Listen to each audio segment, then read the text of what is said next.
My family buried me for money. They stole everything. My company, my accounts, my house, even my identity. They held a funeral. They cried fake tears. They split my assets before the ashes were cold.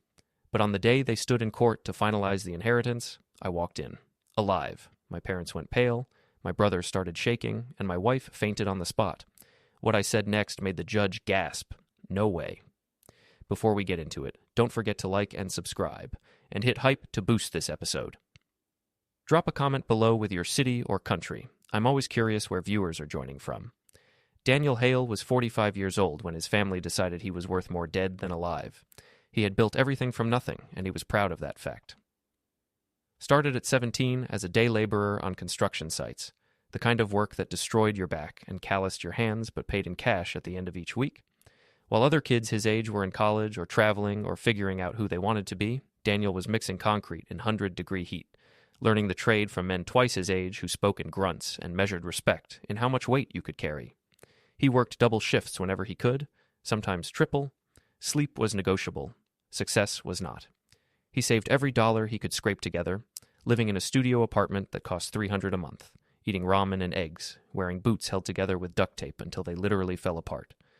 His coworkers called him crazy. His family called him obsessed. Daniel called it necessary. By 25, he had saved enough for his contractor's license and a beat-up truck. He started taking small jobs, deck repairs, bathroom renovations, fence installations, jobs that the big companies wouldn't waste time on, but that paid enough to keep him moving forward. By 30, he had his contractor's license and a reputation for showing up on time, staying on budget, and doing quality work. Word of mouth in construction is everything, and Daniel's name started getting passed around. By 35, he owned Hale Construction, LLC. Not a huge operation, just him, 2 full-time guys, and whatever day laborers he needed for bigger projects. But it was his name on the trucks, his reputation on the line, his future in his hands. He bought his first rental property at 36, a duplex in a neighborhood that was transitioning from rough to respectable. Fixed it up himself on weekends, rented both units to young families who needed a decent place they could afford. The cash flow wasn't massive, but it was steady. Passive income, the kind of money that worked while you slept. By 40, he had 3 rental properties, all generating positive cash flow. He had a growing investment portfolio. Nothing fancy, just index funds and blue-chip stocks his financial advisor recommended. He had $200,000 in savings. He had a nice house in a good neighborhood. He had a company that grossed 7 figures annually. Daniel wasn't rich by billionaire standards, but he was comfortable, secure. The kind of wealth that whispers rather than shouts. The kind of success that comes from 25 years of grinding when everyone else is sleeping. His wife Laura was 38, beautiful in that calculated way that required effort but appeared effortless. Gym at 6 a.m. every morning, hair appointments every 3 weeks, nails done every 2 weeks. Skincare routine that involved more steps than Daniel could remember. She looked like she had stepped out of a magazine, and she knew it. They had been married for 12 years, met at a charity fundraiser that Daniel had attended only because a client insisted. Laura was there with friends, wearing a red dress that made every man in the room stare. Daniel wasn't usually smooth with women. He was better with blueprints than pickup lines. But something about her made him brave. He walked up, introduced himself, made her laugh. They dated for 8 months. Got married at a vineyard in Napa Valley. Honeymooned in Italy. Came home to the house Daniel had just bought. A 4-bedroom colonial with a 2-car garage and a backyard big enough for the kids they planned to have. Except they never had kids.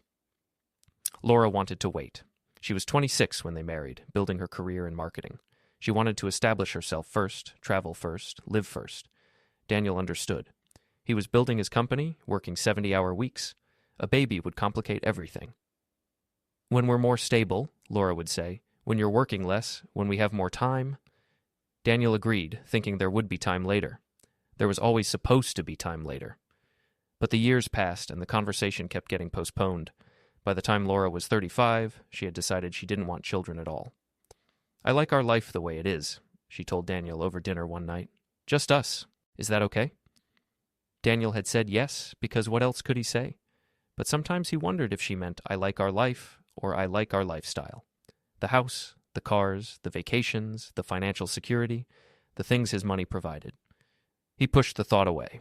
Laura loved him. She must. They had been together for 12 years.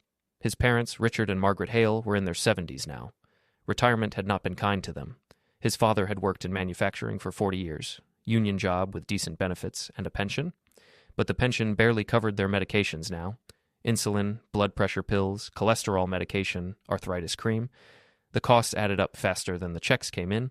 His mother complained constantly about money, about how small their apartment was, about how they had raised Daniel and Marcus, sacrificed everything for their boys, gone without so their sons could have opportunities. And now look, Daniel was successful, living in a big house, driving a nice truck, and they were stuck in a 2-bedroom apartment with thin walls and neighbors who played music too loud. "We gave you everything," Margaret would say, her voice taking on that particular tone that made Daniel feel simultaneously guilty and resentful. "We could have saved for ourselves, but we spent it on you boys, on your education, your sports, your needs. We put you first." Daniel helped them. Of course he helped them.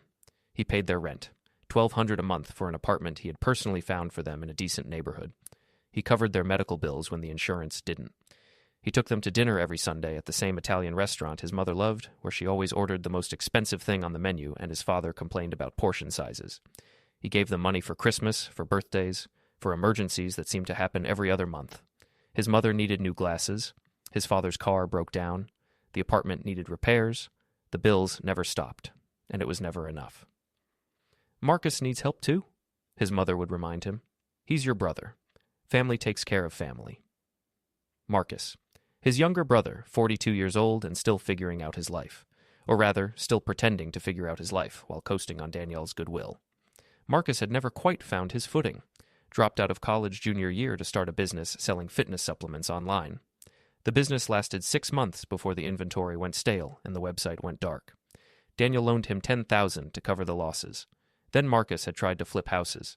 Bought a foreclosure with money borrowed from Daniel, planning to renovate and resell. The renovation went over budget, took twice as long as planned, and the house sold for less than Marcus had into it. Daniel absorbed another $20,000 in losses. Then there was the food truck, the app idea, the cryptocurrency investment scheme. Each venture started with enthusiasm and ended with excuses. Each failure cost Daniel money he never expected to see again. "I'll pay you back," Marcus always said. "Once this next thing takes off, I'll pay you back everything." He never did. Daniel had given him jobs at the construction company too, tried to teach him the trade, give him stable income, show him that success came from showing up every day and doing the work. But Marcus didn't want to do the work. He wanted shortcuts. He wanted the success without the sacrifice. He would show up late, leave early, take long lunches. When Daniel called him out, Marcus would get defensive. "I'm not built for this grunt work, man.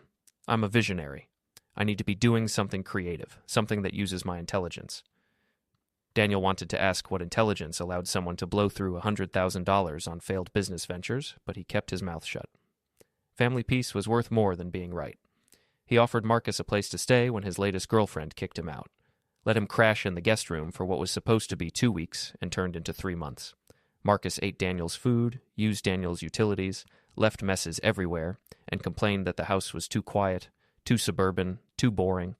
When he finally moved out, he didn't say thank you. Just texted that he found a place and would be gone by noon. Marcus always took. He never said thank you. He took Daniel's money, his time, his patience, his opportunities, and he took them as if they were owed to him, as if being Daniel's brother entitled him to unlimited access to Daniel's resources, and their parents enabled it. "Help your brother, Daniel. He's family. You have so much, and he's struggling.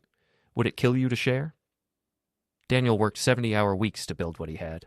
He was always somewhere, on a job site reviewing progress, in his office reviewing contracts, meeting with clients, managing his crews, handling the endless problems that came with running a business. A supplier shipped the wrong materials, a client wanted changes mid-project, an employee called in sick, a permit got delayed, a tool got stolen, a truck broke down. Running a business wasn't glamorous. It was constant problem-solving, constant hustle, constant pressure. Daniel loved it and hated it in equal measure. Laura complained he was never home. "I married you, not your company," she would say, standing in the kitchen with her arms crossed while Daniel gulped down dinner before heading back out to deal with whatever crisis had erupted that day. "I know, babe. I'm sorry. Once we finish this project, I'll take some time off. We'll go somewhere nice. Just the two of us." He had said that 100 times. They had taken maybe 3 vacations in 12 years. His parents complained he didn't visit enough. Sunday dinners weren't enough, apparently. "We're getting old, Daniel. Who knows how much longer we have? Would it kill you to stop by during the week? Just for an hour? Marcus complained he didn't help enough. You're loaded, man. I see your house, your trucks, your lifestyle, and you're going to nickel and dime me over a few $1,000s. A few thousand here, a few thousand there. It added up to more than Marcus would ever know, because Daniel had stopped keeping track. Keeping track made him angry, and anger toward family felt like failure. Daniel thought they were just frustrated, stressed, normal family dysfunction. Every family had tension, right? Every family had members who took more than they gave, who complained more than they appreciated. He didn't realize they were waiting for the moment his heart would slip, figuratively or literally, waiting for the moment when Daniel Hale would be worth more as a memory than as a man. The night it happened, Daniel was on site at a commercial project downtown. A 3-story office building renovation, the biggest contract Hale Construction had landed in 5 years. The kind of project that could set them up for the next level, lead to more commercial work, bigger crews, serious growth. But they were behind schedule, over budget, and the client was threatening to pull out. Supply chain issues had delayed materials. Labor shortages meant they were running with half the crew they needed, and Daniel had been personally supervising everything because he couldn't afford mistakes. He had been awake for 36 hours straight, running on coffee and adrenaline and sheer stubborn will. His eyes burned. His muscles ached. His head pounded with a caffeine withdrawal headache that no amount of additional coffee could cure. But the electrical inspector was coming in the morning, and if they didn't pass inspection, they'd lose another week. Another week meant more costs, more delays, more risk of the client walking away. So Daniel stayed, worked alongside his crew, pulling wires, checking connections, making sure everything met code. He felt the tightness in his chest around 9 in the evening, a pressure, like someone was pressing their fist against his sternum. He dismissed it as stress, muscle tension. Too much coffee, not enough sleep. Then the pain radiated down his left arm. Sharp and insistent, impossible to ignore. The room tilted. His vision blurred at the edges, darkening like a tunnel closing. Daniel reached for the wall to steady himself. Missed. His knees hit the concrete floor first, then his shoulder, then his head.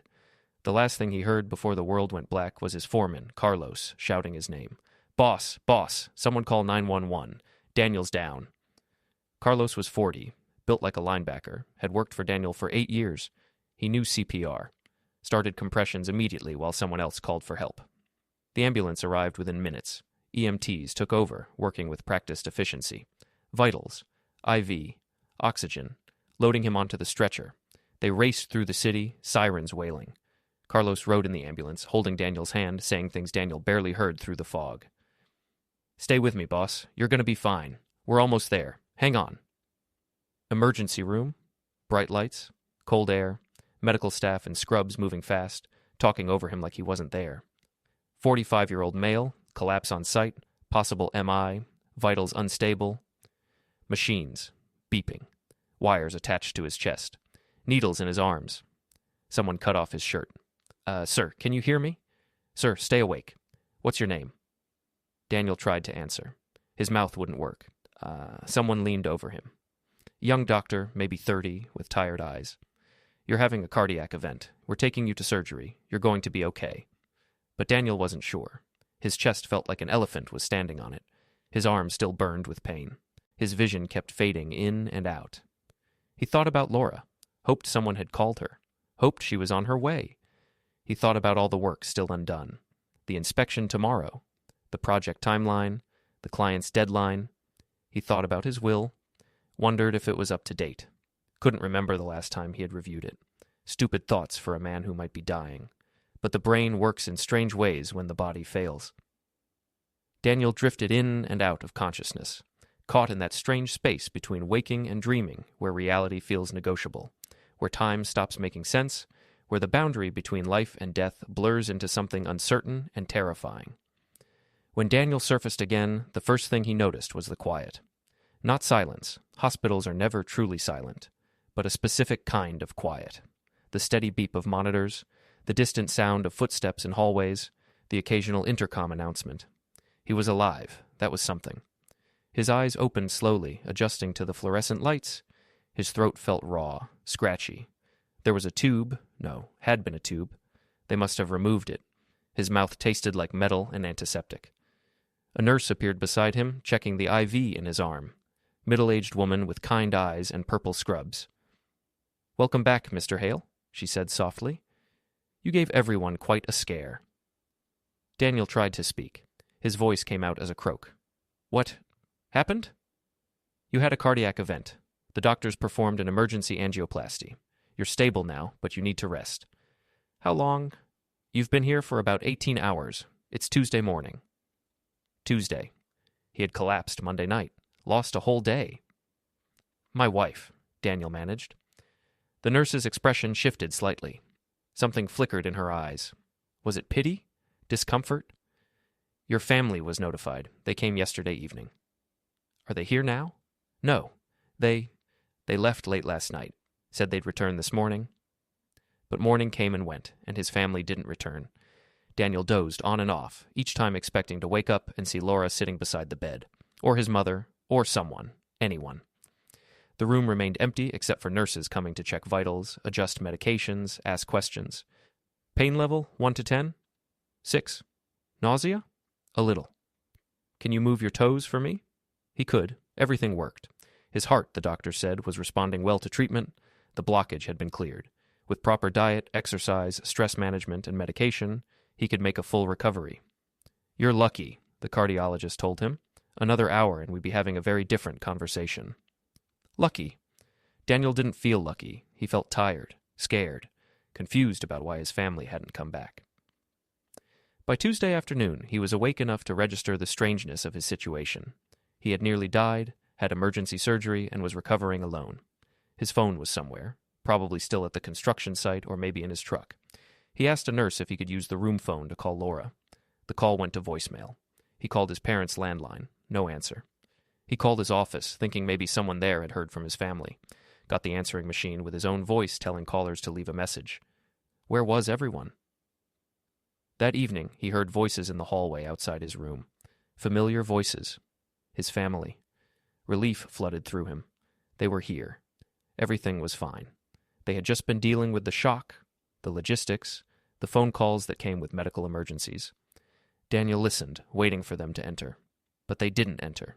They stayed in the hallway, speaking in hushed but urgent tones, the kind of whispers that carry just enough to be heard, but not enough to be clearly understood. Except Daniel understood perfectly. His mother's voice first, low and sharp. "The doctor said it doesn't look good. If he doesn't wake up in the next 48 hours, we need to start considering options." Wake up? Daniel was awake, had been awake all day. His father's voice, gruff and practical. "We need to think practically, Margaret. Medical bills will drain everything. That company of his needs leadership. We can't just let it collapse." Laura's voice, shaking but measured. "He has a will. Everything goes to me first, then to you both and Marcus. If we have to make decisions..." Marcus's voice cut in, eager. "What about the company? Someone needs to take control before clients start jumping ship. I could step in temporarily. I know the business." "You don't know anything about the business," Daniel wanted to shout. "You couldn't last 3 months as a laborer." His mother again? "Laura, you're his wife. You have power of attorney. You can make medical decisions if he's incapacitated." Laura's response came quieter. "I know what I can do." The tone of that statement sent ice through Daniel's veins. His father. "We're not saying anything permanent. Just preparing. Being realistic." Marcus. "Dad's right. We'd be irresponsible not to have a plan." A plan. They were making a plan. Standing outside his hospital room while he lay inside, very much alive, very much awake, listening to them discuss his death like a logistics problem. Daniel tried to call out, tried to sit up, to make noise, to let them know he could hear them. But his body was still weak from surgery, still heavy with medications. His voice came out as barely more than a whisper. The conversation in the hallway continued. His mother. "The funeral expenses? We should look into pre-planning.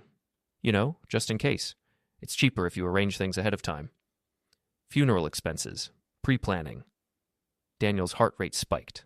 The monitor beside his bed started beeping faster. A different nurse, not the kind one from this morning, rushed in, checked the monitor, adjusted something on his IV. "You need to calm down, Mr. Hale. Your heart rate is elevated. Take slow breaths." The voices in the hallway stopped. Footsteps moved away quickly. By the time the nurse left and Daniel could see the hallway through his partially open door, his family was gone. They didn't come into his room, didn't check on him, didn't even glance inside to see if he was okay. Daniel lay in the dim light of the hospital room, staring at the ceiling tiles, and felt something shift inside him. Some fundamental understanding of his life, his family, his value to them. They weren't waiting for him to get better, they were waiting for him to die. Wednesday brought a new development. Daniel woke to find a social worker in his room, a woman in her 50s with a tablet and a sympathetic expression. "Good morning, Mr. Hale. I'm Susan Chen from Patient Services. How are you feeling?" "Okay, confused mostly." She nodded. "That's understandable. I'm here to discuss your care plan and resources available for your recovery." "Where's my family?" Susan hesitated. "Your wife called this morning. She said she's handling arrangements and will visit when she can." Arrangements, that word again. "What kind of arrangements?" "I'm not privy to those details, I'm afraid. I'm just here to help coordinate your discharge planning when you're ready." "When will that be?" "The doctors are saying possibly Friday, if your vitals remain stable and there are no complications." Friday, 2 days away. Susan asked about his home situation. Did he have support? Would someone be there to help with recovery? Did he have transportation from the hospital? Daniel answered automatically, but his mind was elsewhere, on the whispered conversation, on his family's absence, on the word arrangements. That afternoon, his cardiologist came by for a follow-up check. Dr. Patel, a serious man with precise movements and careful words. "Your recovery is progressing well, Mr. Hale. The angioplasty was successful. Your heart is responding to the medication. I see no reason you can't make a full recovery with proper lifestyle modifications." "So, I'm going to be fine?" "Barring any complications, yes. You'll need to take it easy for a few weeks. No heavy lifting, no strenuous activity. But you should be back to normal within a month or two." "Normal?" Daniel wasn't sure what normal meant anymore. "Did you tell my family this?" Dr. Patel checked his chart. "I spoke with your wife yesterday evening. Provided a full update on your condition and prognosis." "And you told her I'd be fine?" "I told her exactly what I just told you, that with proper care, you should make a complete recovery." So Laura knew. His family knew. He wasn't dying. He wasn't even close to dying. And yet they were making arrangements. Wednesday night, Daniel barely slept. His mind raced through possibilities, each worse than the last. Maybe he was paranoid.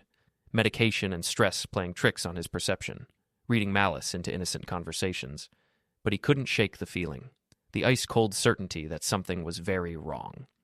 Thursday morning brought the social worker again. "Mr. Hale, I need to ask you some questions about your advance directives." "My what?" "Your healthcare proxy living will DNR status. We need to ensure we have updated information on file." I have a will, but I don't think I ever set up those other things." Susan made notes on her tablet. "That's quite common. Without those documents, your healthcare proxy defaults to your spouse. She would make medical decisions if you became unable to make them yourself." Laura, his wife, the woman he had heard in the hallway discussing his assets like a business transaction. "What if I want to change that?" Susan looked up. "Change your healthcare proxy?" "Yes. Is that something I can do?" "Of course. You can designate anyone you choose. A family member, friend, attorney. Would you like me to bring you the forms?" "Yes. Please?" She left and returned 20 minutes later with a stack of paperwork. Daniel read through it carefully, his head still foggy from medication, but his determination sharp. He listed Carlos, his foreman, as his healthcare proxy. A man he had known for 8 years, who had ridden in the ambulance with him, who had probably saved his life with CPR. A man he trusted more than his own family. Susan witnessed the signature and promised to file it immediately. "Is there anything else you need, Mr. Hale?" Daniel hesitated. Then, "If something happens to me, if I die, or if someone tries to say I'm dying, can you make sure the hospital has actual evidence, medical proof?" Susan's expression shifted. She sat down in the chair beside his bed. "Mr. Hale, is there something you want to tell me? Are you concerned about your safety?" Was he? It sounded crazy even in his own head. His family wouldn't actually hurt him. Would they? But they had discussed his funeral while he was alive. They had talked about taking over his company, dividing his assets, making decisions. "I just want to make sure," Daniel said carefully, "that any medical decisions about me are based on facts, not assumptions, not what someone wants to be true." Susan held his gaze for a long moment. Then she nodded.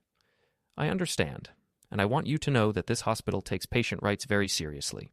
No one can make decisions about your care without proper medical justification and documentation. You have advocates here." "Thank you." After she left, Daniel felt slightly better, slightly safer, but he still couldn't sleep. Thursday afternoon, his family finally appeared, all of them together. Laura, his parents, Marcus. They walked in like a delegation, arranged themselves around his bed with careful expressions. Laura spoke first, taking his hand. "Daniel, honey, how are you feeling?" Her hand was cold, or maybe his was. He couldn't tell. "Better. The doctors say I'll be fine." Something flickered across her face. Disappointment? Relief? He couldn't read it. "That's wonderful news," she said, but her smile didn't reach her eyes. His mother moved closer, touched his shoulder. "We've been so worried, Danny. So scared." "I know you were here Monday," Daniel said carefully. "The nurses told me." "Yes, we came as soon as we heard, but it was so late, and the doctors said you needed rest, so we decided not to disturb you." Decided not to disturb him. Decided to stand in the hallway discussing his funeral instead. Marcus stood at the foot of the bed, hands in his pockets. "Company's holding up okay. I've been making calls, keeping clients updated. Everyone's sending their well wishes." "You've been running the company?" "Just temporarily. Just keeping things moving while you recover." Daniel's jaw tightened. "I'll be back next week." "Next week?" Laura's voice rose slightly. "Daniel, you just had a heart attack. You can't go back to work that quickly." "The doctor said I'd be fine with rest and medication." "Doctors don't always know everything," his mother interjected. "You need to take this seriously. You could have died." Could have. Past tense. Daniel was very much alive in present tense.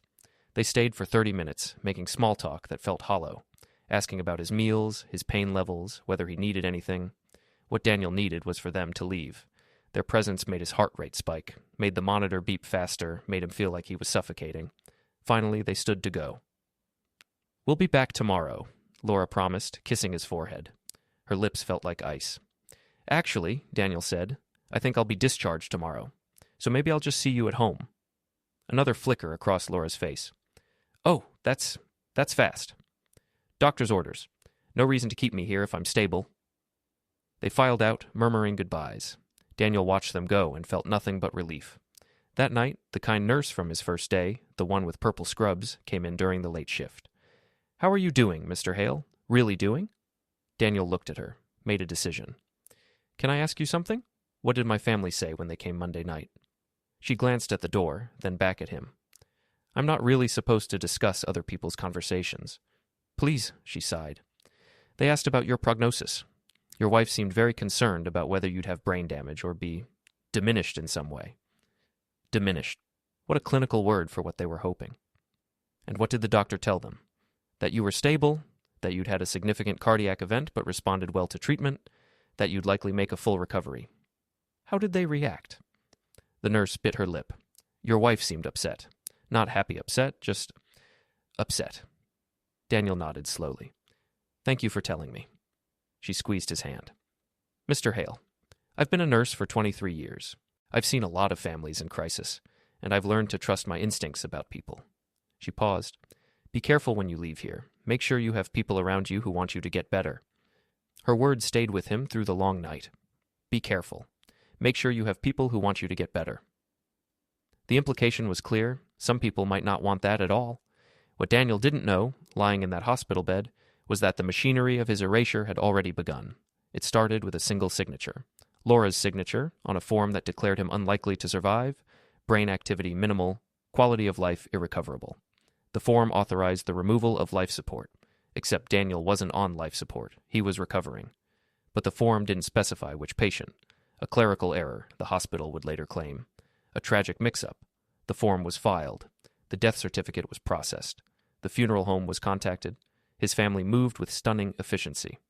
Within 24 hours of his supposed death, Laura filed for emergency transfer of assets. His construction company was signed over to Marcus as acting CEO. His bank accounts were divided between Laura and his parents. His rental properties were listed for sale. The funeral was held at Riverside Memorial, a modest affair. His family wore black and accepted condolences from colleagues who had no idea the guest of honor was still breathing 3 miles away at County General Hospital. Laura cried beautifully. His mother clutched a handkerchief. Marcus gave a eulogy about what a dedicated brother Daniel had been, how he had always helped family, how he would be missed. They cremated what they claimed were his remains. Meanwhile, Daniel was moved to a different floor of the hospital. Not the ICU anymore, but a standard recovery room.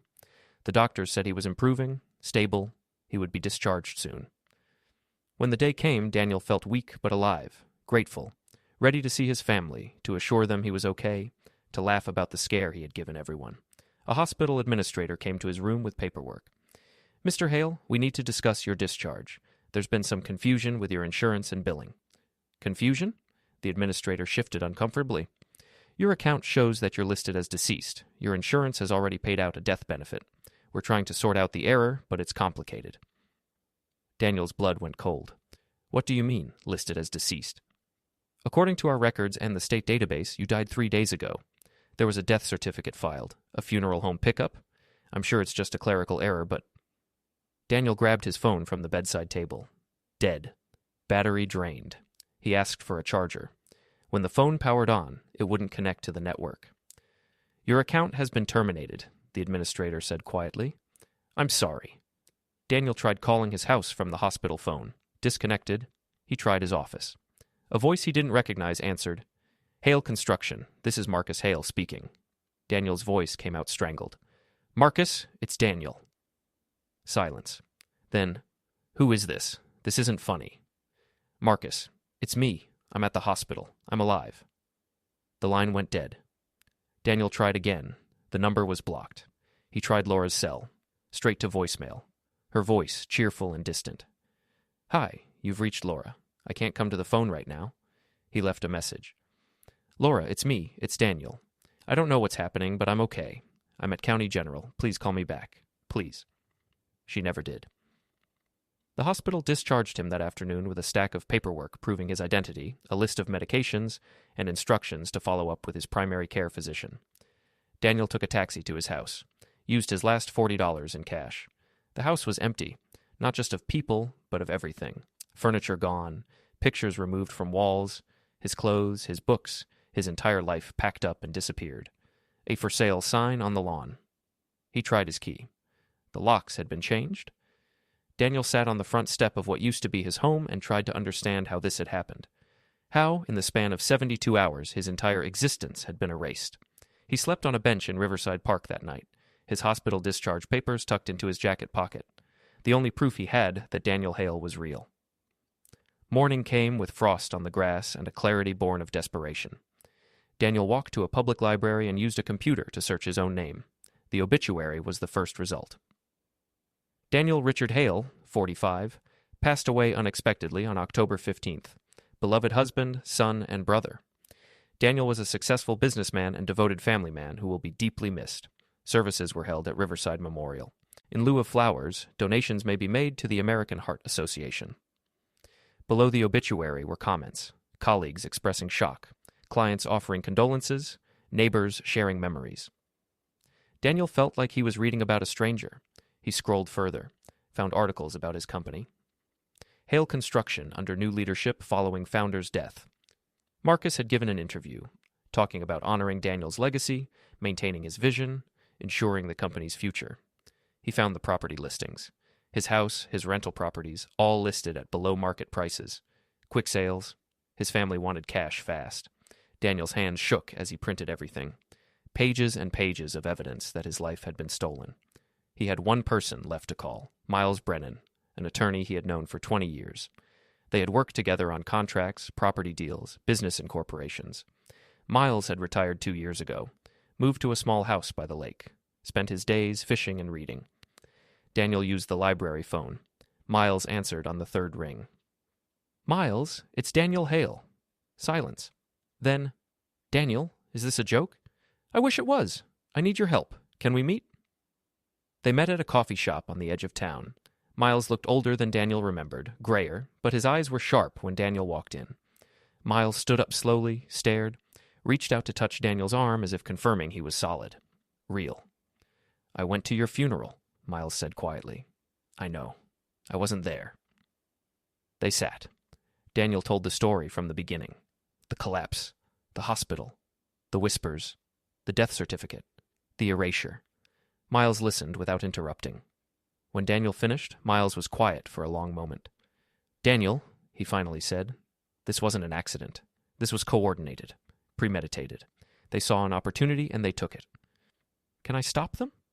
You can do more than stop them. You can bury them. Miles pulled out a notepad. Here's what we need to do. Over the next 72 hours, they built a case. Miles called in favors from former colleagues, obtained Daniel's medical records, which clearly showed he was never brain dead, never on life support, never even close to dying. The death certificate had been filed based on fraudulent medical documentation. They pulled bank records showing the massive transfers of funds from Daniel's accounts to his family's accounts within hours of his supposed death. They obtained the power of attorney documents Laura had filed, backdated to before Daniel's collapse. They collected witness statements from hospital staff who remembered Daniel being alert and responsive. They found the recording. One of Daniel's project managers had tried calling his office the day after the collapse. Got Marcus on the line, asked about Daniel's condition. Marcus, not knowing he was being recorded, per the company's standard protocol, had said, "Between you and me, he's worth more dead than alive. Finally, the family can get what we deserve." Miles listened to the recording 3 times. This is it. This is criminal conspiracy. They filed an emergency petition to freeze all assets, filed a motion to vacate the death certificate, requested an immediate hearing. The court date was set for Friday morning, an inheritance distribution hearing where Daniel's family planned to finalize the division of his remaining assets. Daniel smiled for the first time in days. They'll all be there. They will, Miles confirmed. The judge, your family, their attorneys, everyone who needs to see this. Good. Let them gather. Friday morning arrived with October rain. Daniel dressed in borrowed clothes from Miles, a suit that hung slightly loose on his frame. He had lost weight in the hospital, lost more sleeping on benches and eating whatever he could afford. The courthouse was downtown, a brutalist concrete building that looked like it was designed to intimidate.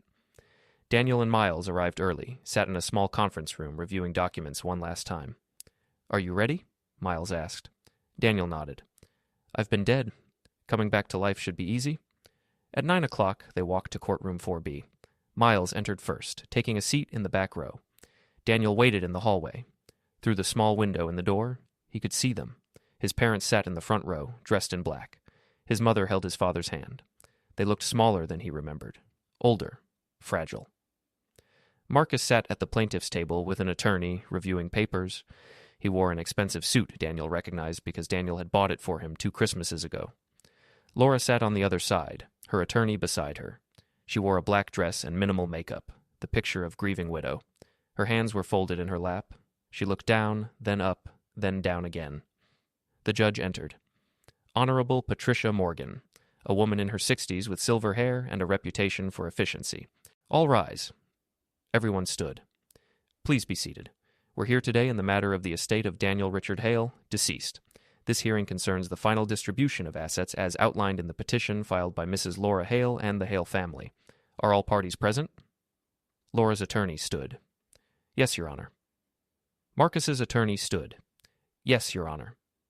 Judge Morgan reviewed the documents before her. This appears straightforward. The decedent's will is clear, the assets have been accounted for, and all parties have agreed to the distribution.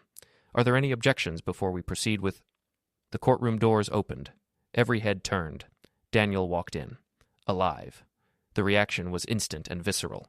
His mother made a sound somewhere between a gasp and a scream.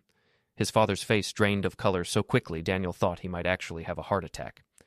Marcus half stood, then sat back down, his mouth opening and closing without sound. Laura stared at Daniel for exactly 3 seconds.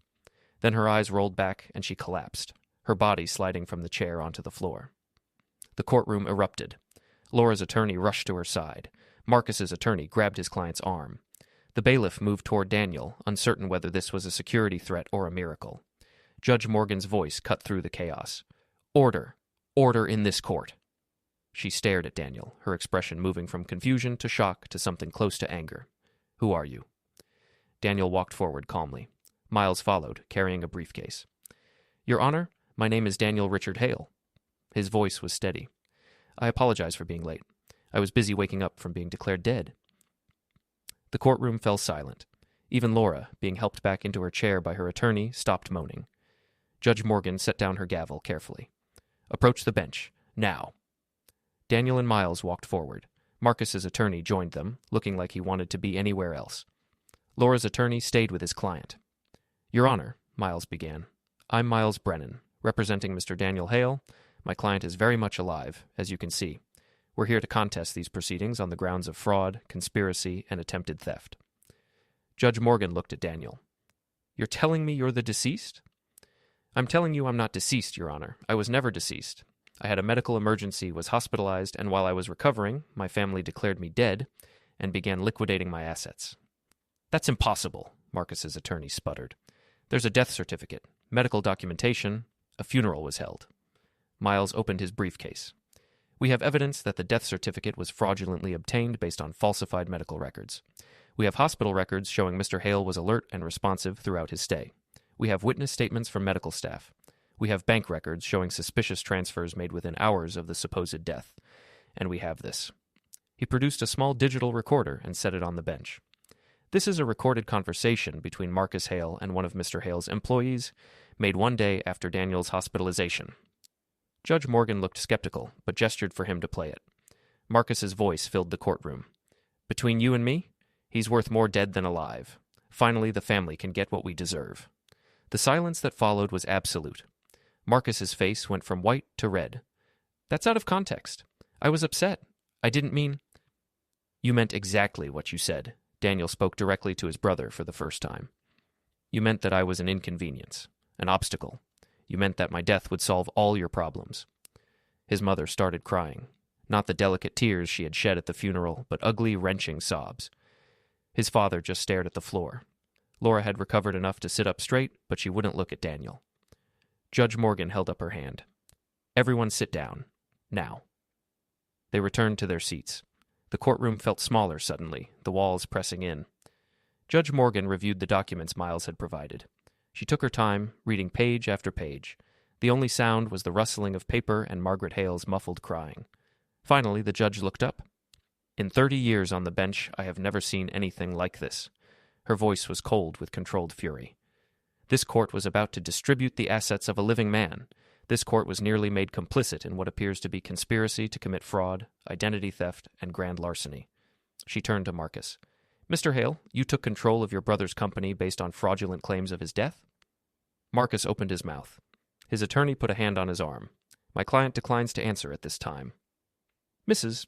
Hale," the judge turned to Laura. "You filed power of attorney documents and transferred marital assets after your husband was declared dead?" Laura's attorney stood.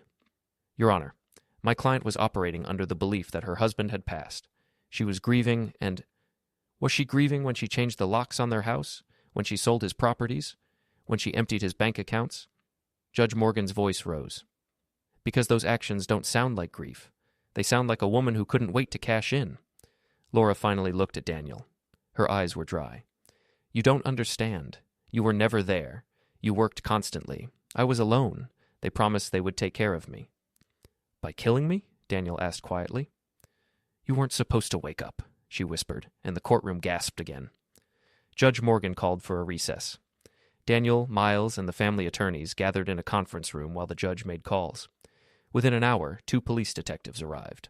The hearing resumed with additional observers. The detectives, a prosecutor, and a court stenographer taking down every word. Judge Morgan addressed the room. "After reviewing the evidence presented, this court finds substantial grounds for criminal investigation. The inheritance hearing is hereby suspended indefinitely.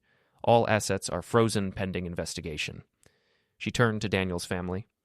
"Mrs. Laura Hale, Mr. Marcus Hale, Mr. Richard Hale, and Mrs. Margaret Hale, you are being advised that you are under criminal investigation for conspiracy to commit fraud, identity theft, theft by deception, and filing false documents. Anything you say can and will be used against you." Marcus stood up suddenly. "This is insane. He collapsed. The doctor said he probably wouldn't make it. We were just being practical." "Practical," Judge Morgan repeated. "You filed a death certificate while your brother was eating hospital food. You held a funeral while he was in recovery. You stole his entire life while he was sleeping." She shook her head. "That's not practical, Mr. Hale. That's criminal." Marcus's attorney pulled him back into his seat. Laura sat motionless, her hands twisted in her lap. She looked at Daniel once more, her expression unreadable. "I loved you once," she said quietly. "Once," Daniel replied. Past tense. His mother finally spoke, her voice hoarse from crying. "Danny, please, we're family. We made a mistake. We can fix this. You have to forgive us." Daniel looked at her, at the woman who had raised him, who had kissed his scraped knees and cheered at his high school graduation, at the woman who had signed papers declaring him dead so she could have his money. You didn't make a mistake, Mom. You made a choice. You chose money over me. You chose to bury your son so you could bury your debts. We were desperate, his father said, speaking for the first time. You don't understand what it's like to be old and poor and... I paid your rent, Daniel interrupted. I paid your medical bills. I took you to dinner every Sunday. I gave you everything I could while building a life for myself. And the moment I was vulnerable, you erased me. His father had no answer. The detective stepped forward. We'll need all of you to come to the station for formal interviews. Laura stood shakily. Marcus looked like he might be sick. Daniel's parents held each other, both of them suddenly looking ancient. As they were led out, Marcus paused next to Daniel. You're really going to press charges? Against your own family? Daniel met his brother's eyes. You already pressed the final charge when you declared me dead. I'm just correcting the record. After they left, Judge Morgan called Daniel and Miles back to the bench. Mr. Hale, I want to apologize on behalf of this court. The system failed you. The checks and balances that should have caught this fraud didn't work. You could have lost everything. I did lose everything, Daniel said, but I'm alive to get it back. The district attorney will be in touch about the criminal proceedings. In the meantime, I'm issuing an emergency order to restore your identity, your accounts, and your property rights. The titles to your properties will be returned. Your company will be placed under court supervision until ownership can be properly transferred back to you. She paused. This will take time to untangle. Your family moved quickly and covered their tracks well, but justice will be served. Miles shook the judge's hand. Thank you, Your Honor. Outside the courthouse, the rain had stopped. The city looked washed clean. Daniel stood on the steps, breathing in the cool air. Miles stood beside him. What now? Miles asked. Now I rebuild, Daniel said. Again. You've done it before. I have, Daniel smiled slightly. But this time I know who to trust. The criminal investigation took 3 months. In that time, Daniel moved into a small apartment and began putting his life back together. Miles helped him navigate the bureaucratic nightmare of being legally alive again. Death certificates had to be voided, bank accounts restored, properties returned, business licenses reactivated. The construction company had deteriorated under Marcus's leadership, projects abandoned, clients angry, workers unpaid. Daniel spent weeks repairing relationships, fulfilling contracts, rebuilding reputation. Some clients were understanding, others sued for breach of contract. Daniel settled when he could, fought when he couldn't. His rental properties were returned in poor condition. Damage, neglect, unpaid utilities. Daniel fixed what he could, sold what he couldn't. The financial damage was extensive. Legal fees, lost business, depreciated assets. Daniel estimated his family's scheme had cost him close to $300,000, not counting emotional damages. But he was alive, and he was free. The criminal trial began in January. Laura accepted a plea deal, pleaded guilty to fraud and conspiracy, received 2 years in prison, suspended to probation, and full restitution. She was required to sign divorce papers. Daniel signed without hesitation. He saw her one last time at the courthouse. She looked smaller somehow, diminished. I'm sorry, she said. Daniel nodded. I know, but sorry doesn't give me back the life you took. What will you do now? Live, Daniel said. What will you do? Laura looked away. Figure out who I am without your money. They never spoke again. Marcus fought the charges, claimed he was misled by his parents, manipulated by Laura, ignorant of the fraud. The jury didn't believe him, convicted of conspiracy, fraud, and theft, sentenced to 5 years in prison. Daniel's parents pleaded guilty. Too old for prison, the judge said. They received house arrest, probation, and restitution orders they would never be able to fulfill. Richard Hale died 8 months later. Heart attack. Margaret called Daniel from the hospital. Your father is gone, she said. Will you come? Daniel drove to the hospital, stood in the room where his father lay, machines beeping their futile warnings. I forgive you, Daniel said to the body. Not because you deserve it, but because I deserve peace. Margaret sobbed. Danny, I'm so sorry. We were wrong. We were so wrong. Daniel looked at his mother. You were my family. You were supposed to protect me. Instead, you tried to profit from my death. I know, she whispered. I know. I'll pay for the funeral, Daniel said. But after that, we're done. Margaret nodded, tears streaming down her face. Daniel left the hospital and didn't look back. 2 years after the courtroom, Daniel sold Hale Construction, 15 years of work, his name on the trucks, his reputation in every beam, but the company felt poisoned. Everywhere he looked, he saw Marcus's betrayal. He rebuilt it, made it profitable again, but he was exhausted. When a regional firm made a fair offer, he took it, not to get rich, to get free. He paid Miles back, with interest, insisting it was about dignity more than money. Then he bought a small mountain cabin where nobody knew him. He repaired it himself and learned how to slow down, hiking daily, cooking real meals, painting landscapes badly but joyfully. That's when he met Claire, 42, bookstore owner, sharp-witted and gentle. They started with small conversations, then coffees, then slow, careful dating. She'd rebuilt her life after a divorce. She understood starting over. 3 months in, on her porch at sunset, she finally asked about his family. Daniel told her the truth, the collapse, the funeral held while he was alive, the fraud, the trial. She listened quietly, then said, "What they did to you isn't who you are." It was the first time Daniel felt the weight loosen. Their bond deepened. He volunteered at the local community center, teaching carpentry. A year later, Claire asked him to move in. He warned her about nightmares and old wounds. She said, "We can have nightmares together." Marriage could wait. They built a simple life. Morning coffees, bookstore afternoons, mountain weekends. His health stayed steady. He was finally living instead of surviving. On their 4th anniversary, he proposed to her on the porch. They married quietly at the courthouse with Miles and Claire's sister as witnesses. 5 years after the trial, a letter arrived from Marcus. A brief apology, no excuses, no request for help. Daniel felt nothing. Not anger, not forgiveness. Just closure. He told Claire he wouldn't respond. The door would stay closed. They had tried to bury Daniel Hale. And in a way, they had. The man who worked himself to death for people who didn't love him was gone. The man who climbed out of that grave built a new life, one defined by peace, honesty, and freedom. And he had never been more alive.